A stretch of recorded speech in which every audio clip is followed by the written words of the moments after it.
Tonight, fatal distraction. An A.C.T court considers whether to jail a truck driver who ran a red light with deadly consequences.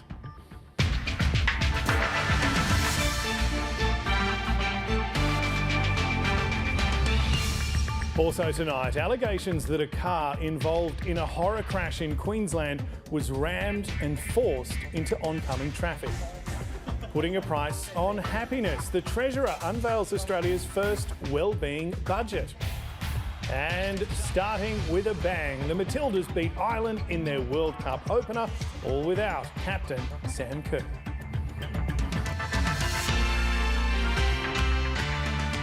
Yorma, good evening and welcome to ABC News. I'm James Glenday.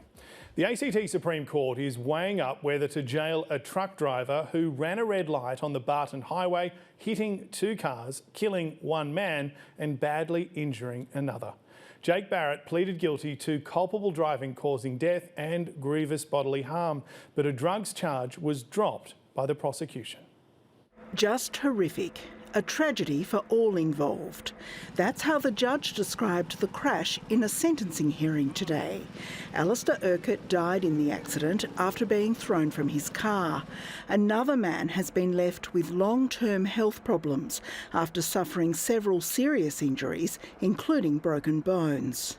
Barrett told police he'd had a moment of inattention in an unfamiliar truck on his first day at work after the COVID-19 lockdown and was looking for the source of an alarm in the cabin as he travelled through the intersection, hitting the cars.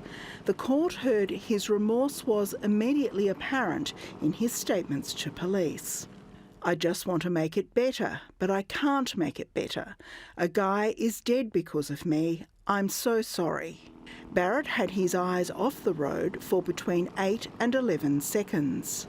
He accepts he did negligently fail to pay attention to the road. But prosecutors said his eyes were off the road for so long he failed to see the lights turn red. 8 to 11 seconds when you are driving 30 tonnes of machinery at 80 kilometres per hour on a busy arterial road is of extreme significance. Prosecutors told the court it will have to decide if the lapse was momentary or not, because that will determine if Barrett should face jail. The court heard Barrett has personally apologised to Mr Urquhart's family and they have made their peace. Barrett will be sentenced in September. Elizabeth Byrne, ABC News, Canberra. Detectives have launched a domestic violence homicide investigation after 3 people were killed in a fiery crash on the Sunshine Coast early this morning. The sole survivor is in hospital and under police guard. It's alleged the car he was in was stolen from a mum in Gympie yesterday. This allegedly stolen car was at the centre of a violent crash that killed 3 people on the Bruce Highway at Federal. Police say the white Isuzu was chasing a Nissan Navara and then started ramming it from behind. That Nissan Navara has then travelled into the southbound lanes on the Bruce Highway and collided with that Great Wall motor vehicle. A 25-year-old woman and a 65-year-old man in the Nissan were killed, and the 38-year-old woman they slammed into also died at the scene. We also attended a 25-year-old male patient with serious injuries. Police say he is known to them and also to the young woman in the car being pursued. The white car which was involved in the crash was allegedly stolen at knife point from a mum and her 3 children in Gympie late Thursday. We're still speaking to witnesses from that robbery from yesterday, so once we've pieced that together, we'll then make a determination as to any linkages between that person who was located there this morning and the robbery from yesterday. The Bruce Highway was closed for several hours as authorities investigated what caused this horrific crash and cleaned up the wreckage spread across 2 lanes. There is a very thorough police investigation underway in respect of this matter.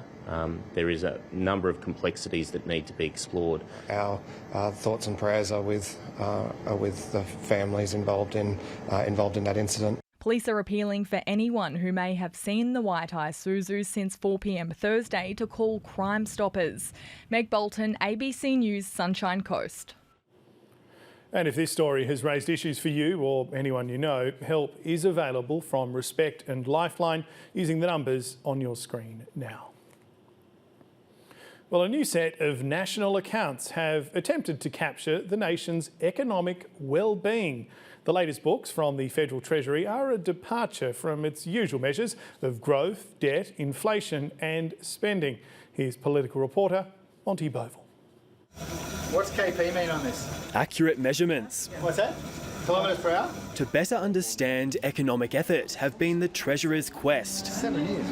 A year-long search for data, giving direction and meaning to the nation's economic and social strengths.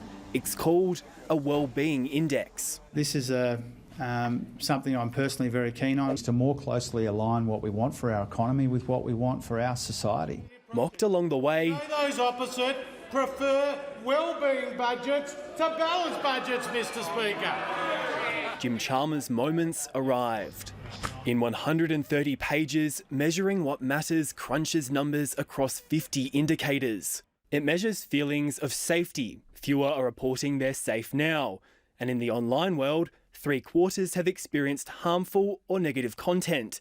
On community cohesion, leisure and social time is measured, holding steady for men and women. And on health, Australians are living longer. More are suffering chronic diseases, and according to this report, high or very high levels of mental health distress remain stable. But that's the weakness of the wellness audit. The mental health data's 5 years old, from before the pandemic. And data showing borrowers are spending less servicing mortgages dates back to 2020, before the painful recent run of rate hikes began. This is not a report on well-being.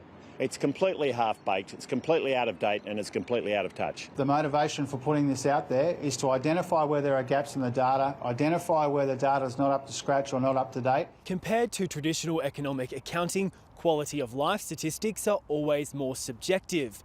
That's not helped when data decays. And Jim Chalmers concedes his next set of books on wellbeing could well do with an update.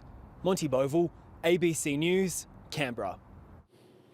A Chinese spy ship has been tracked heading towards Australia ahead of large-scale military drills that have formally launched today in Sydney. As the multinational exercises get underway, fresh concerns are emerging in Washington over the supply of nuclear-powered submarines under the AUKUS deal. On Australia's biggest warship, this country's largest ever military drills officially get underway. A record 30,000 personnel from